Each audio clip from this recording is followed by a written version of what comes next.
Welcome everyone to a new episode of the Pondcast. Today's episode, Battle at the Pond, Gourgeist. I'm your host, Dreadful Draco, and joining today is Ghoulish Guren. Hello. Jay the Ripper. Hello. Soul Stealing SonRyu. Hello. And the chilling, creepy Case. Oh, what's cracking, ghouls and ghoulettes? For those of you tuning in for the first time, Battle at the Pond is our take on how we individually would train Pokemon and then share our ideas with each other. And the purpose behind it is to help inspire out-of-the-box thinking, as well as to show how there's no real one way to build a Pokemon. We are looking at Gourgeist, Pokemon number 711 on the National Dex.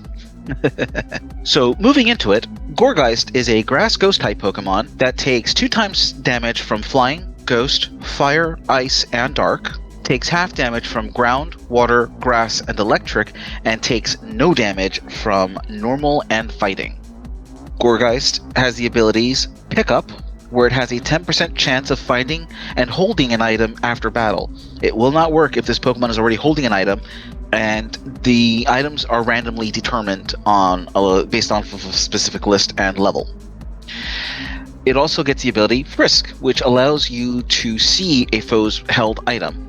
And its hidden ability is Insomnia, where the Pokemon cannot be put to sleep having that ability, and until recently was form locked to the standard size of Gourgeist, but since the DLC for Sword and Shield should now be available on all sizes. Base stats are a total of 494. However, this Pokemon is very unique, where depending on which size Gourgeist you've chosen will determine the stats for each different size. So for the normal size, the hit points are 65, its attack is 90, defense of 122, special attack of 58, special defense of 75, and a speed of 84. Where its base stats for the small size is hit points 55, attack of 85, defense of 122, special attack of 58, special defense of 75, and a speed of 99.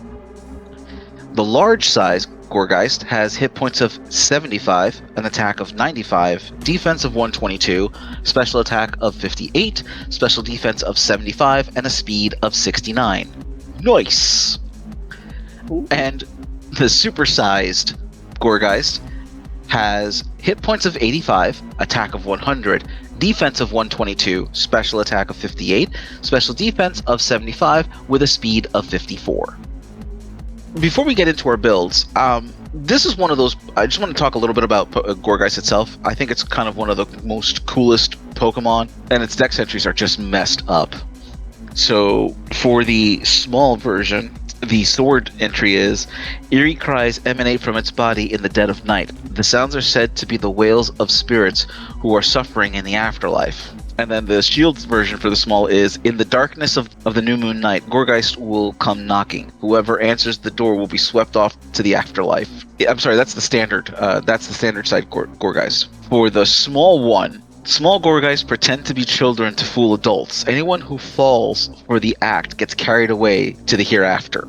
And then the supersized Gourgeist is, supersized Gourgeist aren't picky. They will forcefully drag anyone off to the afterlife.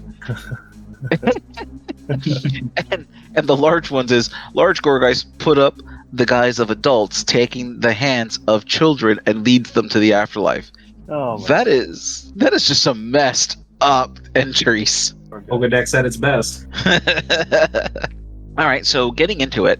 All right, so I was super excited when I got into Gourgeist. It's not a Pokemon that I typically use. So, when I started seeing its moveset and the different access to these moves that it has, I was just super excited to play around with it. So I've got one thing. I don't know if it's like unoriginal or not, but hey, I'm just going to go with it. I'm going to see what you guys think. So my Gourgeist is basically built on attack and speed with the ability Pickup, just because Frisk and Insomnia doesn't really, I mean, Insomnia is definitely an option if you don't want it, if you want to protect yourself against sleep. So definitely a viable option with this as well. The item on it, if we're going by, items that are viable in Gen 8 and probably Gen 9, would be a Choice Scarf, since it is lacking a bit in the speed department. And the moves I have for it, and I want you to wrap your head around this. Again, I don't know if this is original or not. My first move would be Trick, the ability to swap items with your opponent. And the reason for this is because of the moves that follow. There's Trick or Treat, to give the opposing Pokemon Ghost type if it doesn't have it already. The third slot for the moves would be either Foul Play, which is obviously it's based on the attack stat, Thief, okay, or Phantom Force. And the last slot is Disable. So here's my thought process. You trick the Choice Scarf onto the opposing Pokemon, okay? Hopefully you go first because of the Choice Scarf itself and, the fact that the stats are on speed. Now you disable. Oh. Interesting. So, Choice Scarf lets them use the move, sure, okay. But now Disable is disabling their move, so they struggle.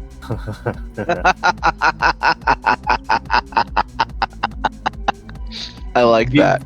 Giving you enough time to Trick or Treat and then either use the Foul Play Thief or Phantom Force. Thief would get you back. I don't know what would happen, because if you swapped items with the Pokemon and then you used Thief, then you'd essentially it would fail, right? Yeah, because you're holding on an item. Yeah.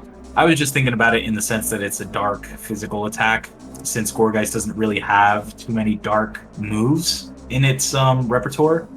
So that's why I went with either Foul Play or Phantom Force. Because either way, once you use Trick or Treat, then either Foul Play or Phantom Force is going to be super effective against the opposing Pokemon. I have to say that I do like the idea of tricking a choice item on your opponent, because if they're not paying attention, the next thing they know, they're like, oh, I'm going to use this move instead, and all of a sudden they're using the same old move. And if it's a boost move, yeah, okay, they're getting a nice big boost, but however, the fact that they're not expecting that, and it gives you an opportunity to set them up even further or just go in for a kill, is genius. Right, and the thing is, here's what I think, right? You usually take the first move to set up anyway, right? So essentially, you'd have that ability to go ahead and swap in the Choice Scarf. If you do it first, then the move that they chose would be the one that's defaulted into Choice Scarf, right?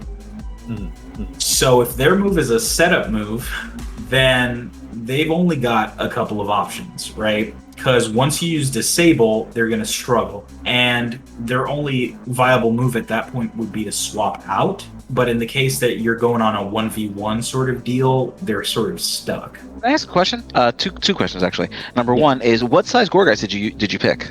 Right, forgot to mention that. It is the super sized Gourgeist because of the attack stat. Okay. Then my other question is, did you give thought about using Poltergeist? That move doesn't consume the item that the person's holding, right? Like, as long as they have an item held, right? They have to have an item held in order for Poltergeist to use. So him, even if they don't have an item, him tricking the Choice Scarf onto that Pokemon now gives them the item, which makes him able to use that move.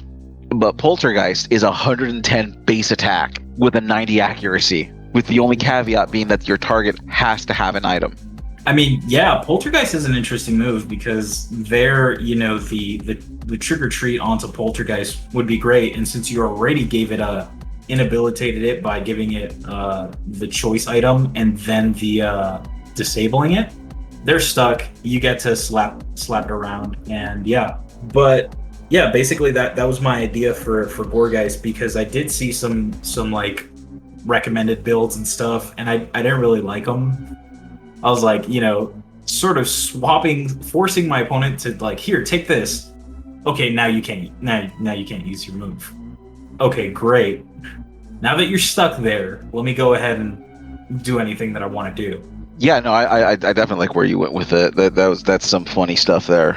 That was I forgot about the disable, and then like. Well, I mean, here's the other thing though. Something you might want to look into if you're going to be using Trick to swap items with a target. Mm-hmm. Frisk may be the better ability, so This way, if you do pop that trick, you'll know what your opponent is holding in case there's They have something a choice you item. don't want to take. Right. The worst case scenario is that they have a choice item as well, and you get stuck with the choice item, and you're like, oh well, I guess I'm going to be tricking choice items for the. Well, no, not really, because if you do trick right, and you have the priority, right, you're moving first. That means that, right, if I'm not misunderstanding this, once they get a hold of the choice scarf that you're passing them, and they use their move, they're locked into that move, right? Correct. You get to choose again, I believe. Yes, and that's the thing. So that's not really a worst case scenario, because then you could go ahead and still do your stuff. Well, I was thinking more like Toxic Orb, Flame Orb, which would kill your damage. There's the Spiky Ball, which will deal you damage every turn. Toxic Sludge. There's several items that you may want to avoid using just because of the fact that if you do get them on you, it may prove more of a detriment than it is a benefit. Right. Yeah. Let's see. The other only option that I thought about, but this is of course not Gen 8, or at least I don't think so. Ring Target, the other item that I was thinking about slapping on the Gourgeist. Oh, That's a good one. Yeah, because then whoever holds it, their type immunity is negated. So if you were fighting against a Pokemon, I don't know, that has immunity against Ghost, then you wouldn't really have to go into trick-or-treating them to go ahead and hit them with a Ghost move. Yeah, I like as we all know, I'm down for maxing damage, and we do love a quick one. I think it's a very solid strat.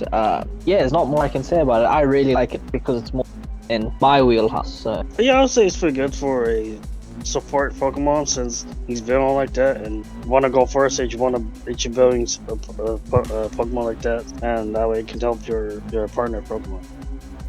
So I'm gonna say this now. My build is sort of similar to what Jay has, because we were thinking, we were thinking kind of the same thing. But for mine, I actually went the small Gourgeist because I wanted to go as fast as possible without relying on the choice scarf. So I had Frisk as the ability for this one, because as a person who plays doubles most of the time, like I really just find this move to be very helpful. The item I actually put on it though was eject button. I was going for like a kind of really trolly build. I thought about that, dude. That's funny. Yeah, because like I thought like, okay, you know what? I'm going, since I mostly play 2v2s anyway, so it's like this would be funny. This would be hilarious. If there's a Pokemon on there that I want out of the field this turn, I can do this, right? So yeah, just like Jay, I went with Trick for the item swapping, and then using Frisk. Hopefully, the items isn't too bad of a trade-off, or at least I'll know what their opponent's holding. I also went Trick or Treat because, why not? I think it was the only Pokemon that knows Trick or Treat, or the first Pokemon to learn Trick or Treat, right? The only Pokemon to know Trick or Treat. It's a signature move. Well, even better, signature move, and it's Halloween. It's October, guys, so gotta go with that theme there. Before I move on to the next two moves, though, I should also specify that I did put all the points, EV points, into speed. I put about maybe like a good 3/4 of it into special attack, just to help with that special attack damage, and then the rest into HP, just hopefully for more survivability. So for the last two moves, I ended up actually going with the old Will-O-Wisp Hex combo for that damage, because I was trying to bet on special attack here, and with how Hex works, as long as the target's afflicted with some kind of immunity, then Hex would do a lot more damage. Yeah, that's pretty good. I think if anything too, just to help with that, instead of writing the eject button, I guess using one of the other two orbs would have also been a good idea as well. But I just thought the eject button was a lot more funnier, so I ended up putting that on there. Oh, it definitely sounds fun. Since it's the 4 double build, Yep. Yeah, I'll say that's pretty good. And since it won't be bulky, but it'll be fast and powerful, and depending on which Pokemon you fight against, it could be really good. I like how it's set up to be a bit of a menace for double battles. Yeah, I like that he went with the small size to capitalize on speed. Yeah, again, a really solid build. In my opinion, a very good supporting one for doubles.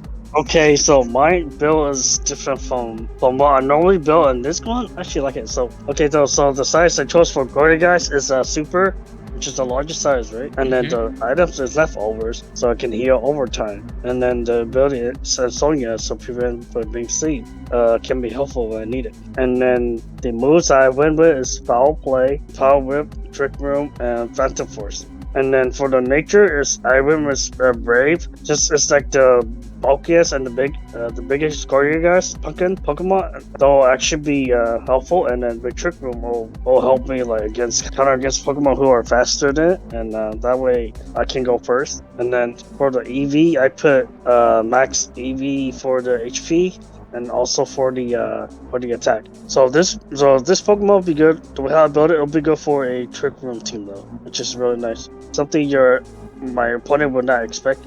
You know, I was toying with the idea of Trick Room myself for the larger size. So to see a Trick Room build is actually kind of cool. I like that. I really like that thought. And yeah, of course, you got your movesets, which are pretty cool too. I really like the build. As Draco said, with my build, I also thought about doing Trick Room event. I go with it, as you'll find out just now. But I really like how you try to capitalize on the largest Gourgeist sizes, bulk, and that slow speed stat to give it an edge. And like you said, your opponent isn't gonna anticipate that, or very few opponents will anticipate that. So I think it's a really good build.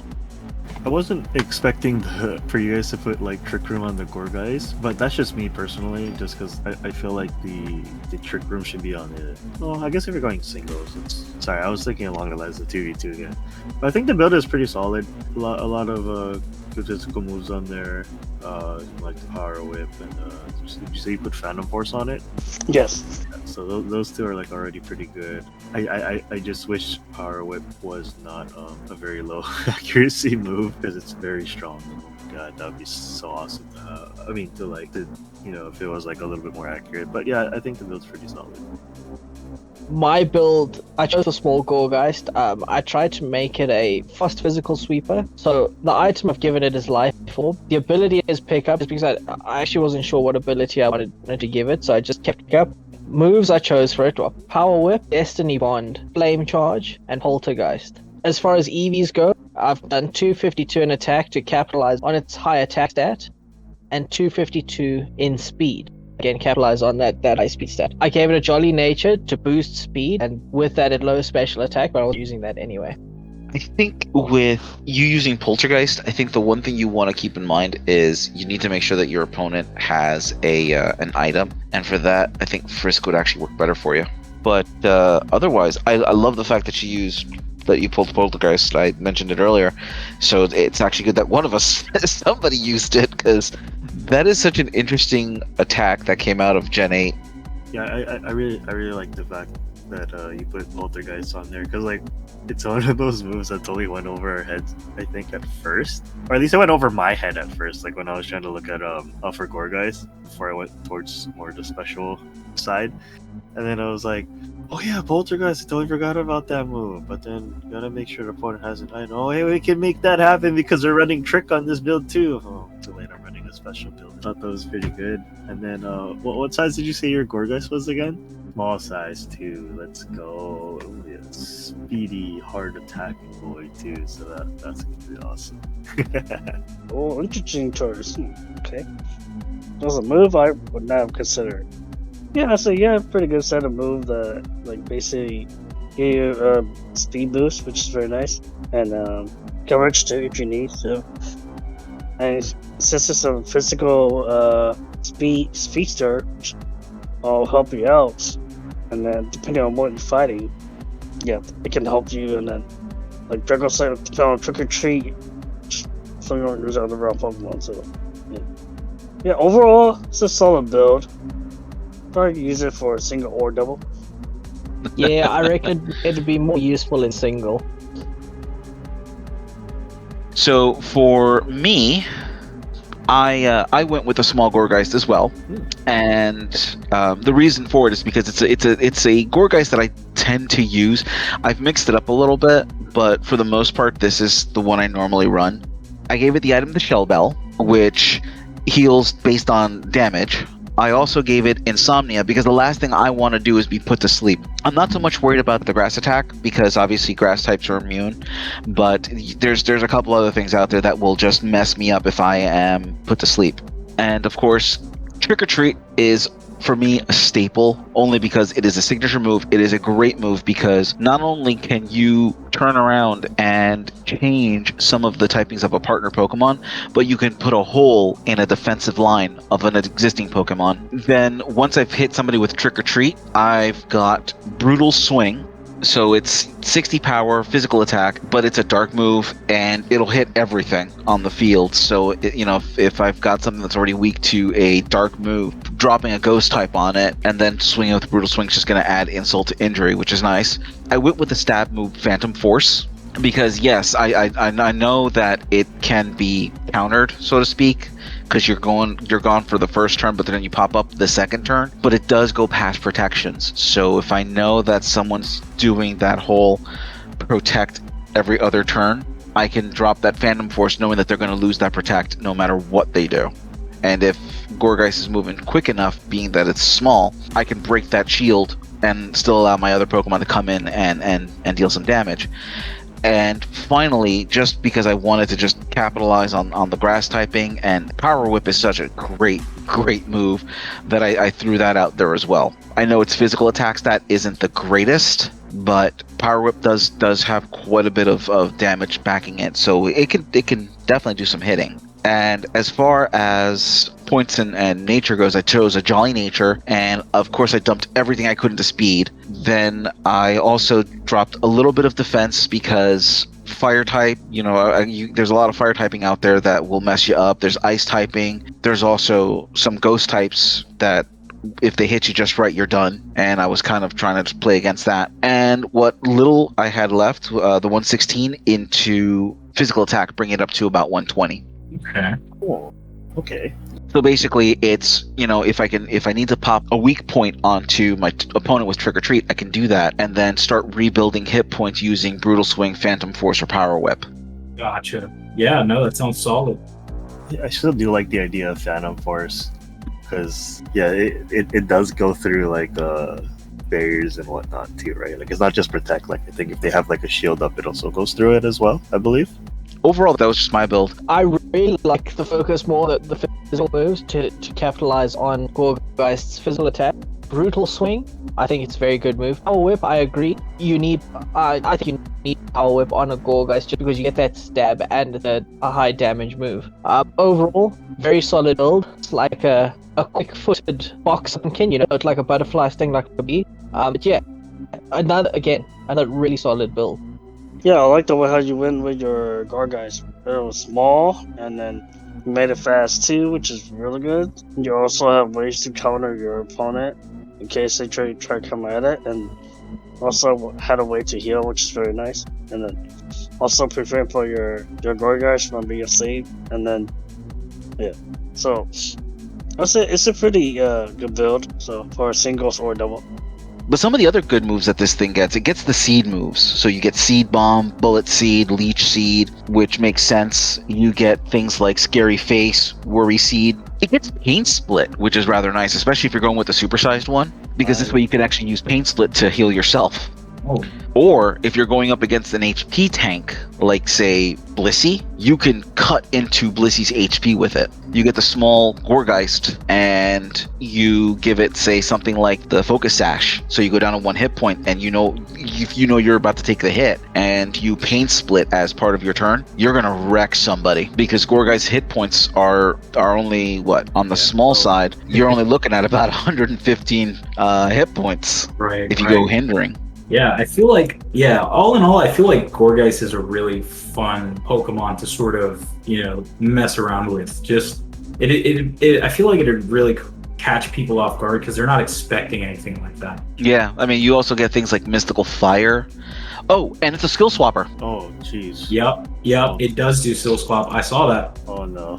It's a skill swapper, so you can really get funny with that one. Give someone else Insomnia, and give Gourgeist the ability that he normally wouldn't normally get. And also Ally Switch is another good not special. It's a secondary attack. If you know you're about to get hit in the face with an Ice type move, or something that you're super weak against, you can just do an ally switch and all of a sudden go, haha, not happening. Curse, which most ghost types get. I was surprised to see that it gets Skitter Smack, which works in twofold for Gourgeist, because it's a physical attack, so you're getting the better attack off of that, but it also lowers the target's special attack stat, which means your weaker special attack stat, you're not having to worry so much about it. Right.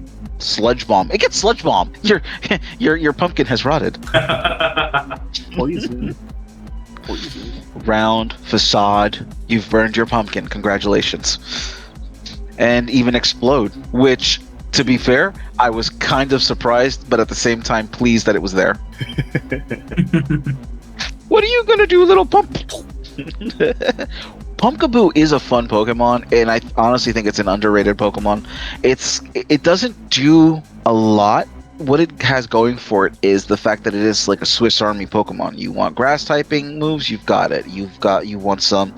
It's got Rock Slide of all things. I mean, who expects Rock Slide from a Gourgeist? Right. Has Imprison. Oh, that's a good one right there. Imprison, especially if you've got a lot of the more mainstay moves on this thing. Mm-hmm. You just Imprison. You could just pretty much lock up somebody's Pokemon, especially when you're looking at a lot of very commonly seen moves like Foul Play or Flamethrower or Psychic. If you know those Pokemon, if you know what your opponent's playing, you can drop a Pumpkaboo and watch him just imprison a whole slew of moves across the board. Right. Yeah, no, man. Really, I feel like all in all, it's strange that we haven't seen more of Gourgeist, because I feel like it's just interesting all around. And the thing about this is that its counterpart is Phanthump, and Phanthump didn't get anywhere near the same level of love that Gourgeist did, but Phanthump does have its own signature move, whereas Gourgeist gives you the ghost typing, Phanthump gives you the grass typing. But again, they didn't do a whole lot with the actual sizing or anything like that, and it's supposed to be the counterpart to it. So it's odd for me to see one Pokemon get this treatment, but its counterpart not. And with that, everyone, brings our episode to a close. What are your thoughts on Gourgeist? What kind of build would you like to see? Let us know down below, and also make sure to share, like, subscribe. Also, please make sure to check out The Passenger Seat with Jay and his co-host Carlos, who go over all things geekdom, although lately they've been doing a lot of React videos. Go check them out, give them a watch, and see you all next time. Have a great day. Bye. Bye-bye. Ciao, Audio. everybody. Peace out.